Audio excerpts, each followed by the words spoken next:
The Water Babe.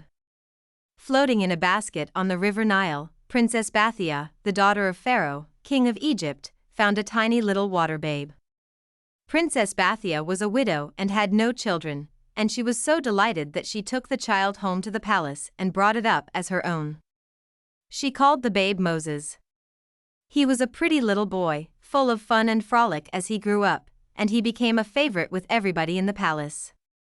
Even the cruel King Pharaoh, who had ordered that all the Hebrew boy babes should be drowned, loved to play with him. His ministers of state and magicians, however, frowned when they saw Moses, as soon as he could toddle and talk, making a playmate of the king. They warned Pharaoh that it was dangerous to give a strange child such privileges, but Princess Bathia only laughed at them. So did her mother, the queen, and King Pharaoh took no notice. When Moses was 3 years old, Princess Bathia gave a birthday party in his honor. It was really a big banquet and was attended by the king and queen and all the courtiers. Moses was seated at the head of the table and his eyes opened very wide with wonderment at everything he saw. It seemed such a ridiculous lot of solemn fuss to him.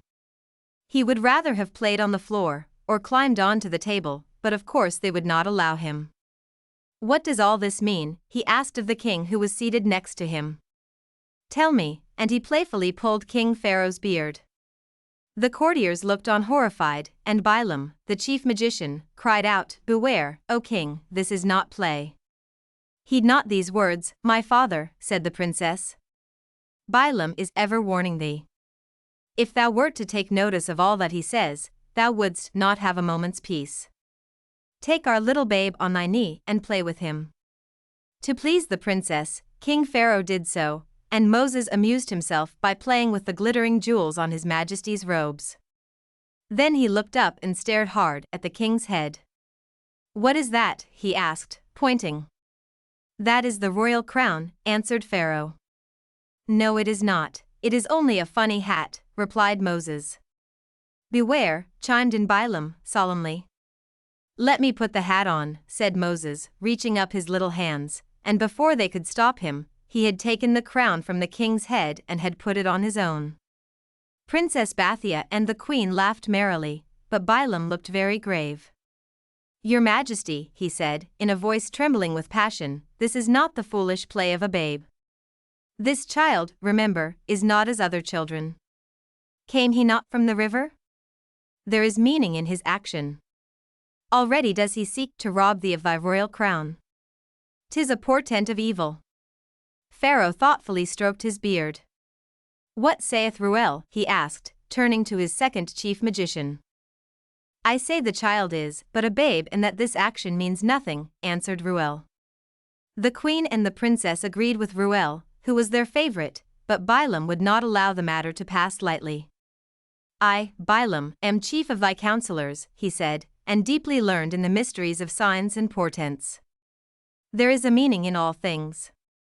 Remember, O king, this child is of the Hebrews, and escaped thy decree. This play of his hath a meaning.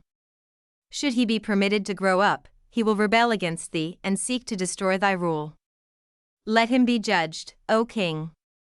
"Thy words are wise," said Pharaoh, who was himself annoyed with Moses, and he ordered 3 judges to try the child for his offense. Moses thought it was a new game and he clapped his hands gleefully when they took him to the court of justice and stood him in front of the judges. He heard Ruel plead on his behalf, but he did not understand it. "I say he is but a babe and does things without meaning," Ruel exclaimed. "Put him to the test, and see if he knows the difference between fire and gold. Place before him a dish of fire and a dish of jewels and gold.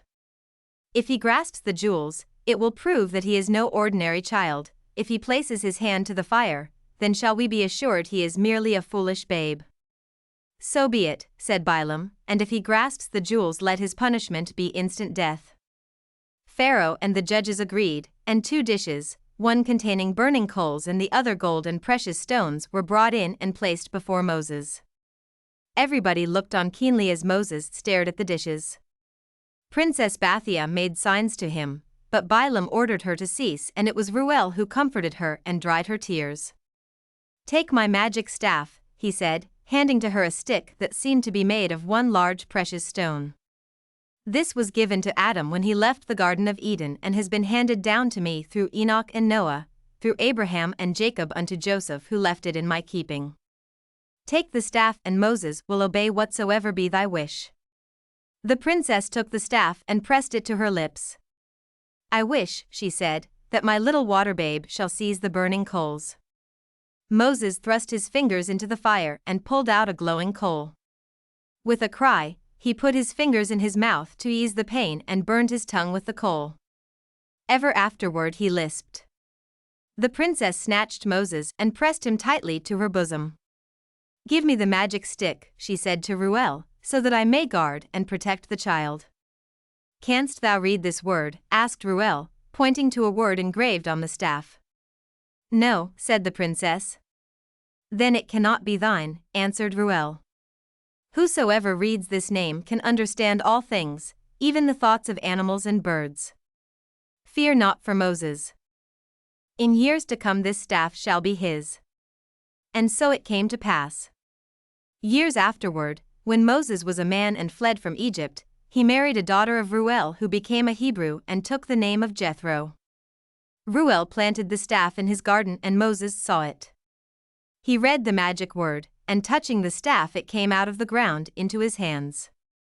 With this staff Moses performed the wonderful things in Egypt when he delivered the children of Israel from bondage, as is related in the Bible.